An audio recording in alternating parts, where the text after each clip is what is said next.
know, Marcus Aurelius ruled during the Antonine Plague, a horrible pandemic which killed millions. He also fought wars against the Germanic tribes in the Past. He did his best to govern justly, but there were rebellions everywhere. In fact, there was a massive rebellion led by the charismatic gladiator Spartacus. Eventually, despite the odds, Marcus Aurelius won many battles and returned to Rome victorious. He continued to rule for years, trying to keep the empire together and help his people. But eventually, in 180 AD, he got sick and he died. No one knows for sure what illness he had, but it doesn't really matter. What matters is how he died. When he was informed that he was mortally ill, he didn't panic. Instead, he called for his horse and rode to the Palatine Hill, where he stopped at the base of the statue of Marcus Aurelius. There he said, "It is in your hands," and then fell forward onto his horse's neck. From there, he was carried back to his palace where he died. Despite being emperor, he wasn't afraid of dying. He had come to terms with his mortality long ago. He had studied the ideas of Stoic philosophers like Epictetus and Zeno, and he knew that death was not something to fear. Instead, it was something to embrace. He wrote in Meditations, "You could stop being alive right now. Let that determine what you do, and say, and think." And so he died, not with a whimper, but with a roar. He died bravely, on his own terms, accepting death with dignity. Next, let's look at Abraham Lincoln. Lincoln was born on February 12, 1809, in a log cabin in Kentucky. He worked his way through school and eventually became a lawyer. He was elected to the Illinois legislature, then to the U.S. House of Representatives, and in 1860, he became the 16th President of the United States. During his presidency, he kept the Union together during the Civil War and ended slavery in America. He gave famous speeches like the Gettysburg Address and the Second Inaugural Address. He appointed former slaves to his administration, and he even pardoned Confederate soldiers after the war.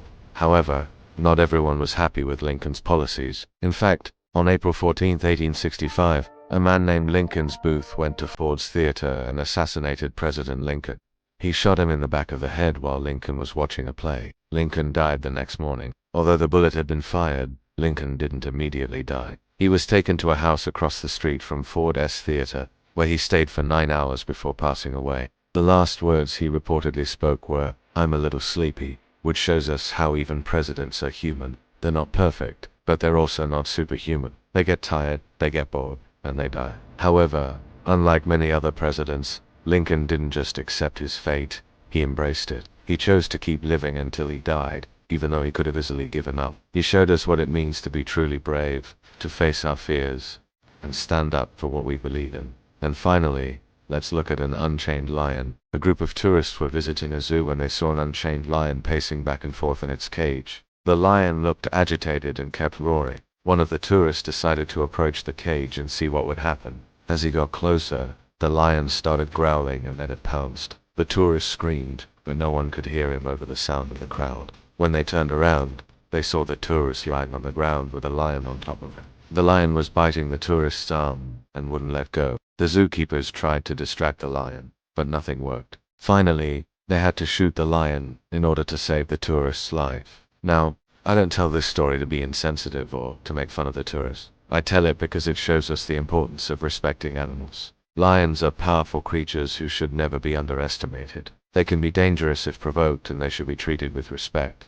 The tourist in this case didn't understand that. He thought he was invincible, and that he could do whatever he wanted. But he was wrong. He paid for his arrogance with his life. If you're enjoying this series and you haven't subscribed yet, please do. Now let's go back to our original question. Who were the peacified by Stoicism? And why does it matter? Well, these are just 3 examples of people who died bravely, peacefully. Not because they were invincible, but because they were strong. They didn't run from their problems. They didn't hide in fear. They didn't complain or whine. They faced their problems head-on. They accepted their fate, and they moved forward. In doing so, they showed us what it means to be truly courageous and truly free. But the question is, why does it matter? Why should we care about how these people died? Well, because the way we die reflects the way we live. If we live in fear, then we will die in fear. But if we live bravely, then we will die bravely. And the same goes for our lives. The way we live reflects the way we will die. If we live with passion, purpose, and integrity, then we will die with dignity and honor. But if we live in fear, apathy, and complacency, then we will die with regret, shame, and disgrace. And that's why it matters. That's why it's important to study history and learn from those who have gone before us. That's why it's important to talk about death and dying, not because it's morbid, but because it's life-giving. By thinking about death, we learn to appreciate life. We learn to make the most of every moment, and not waste a single second.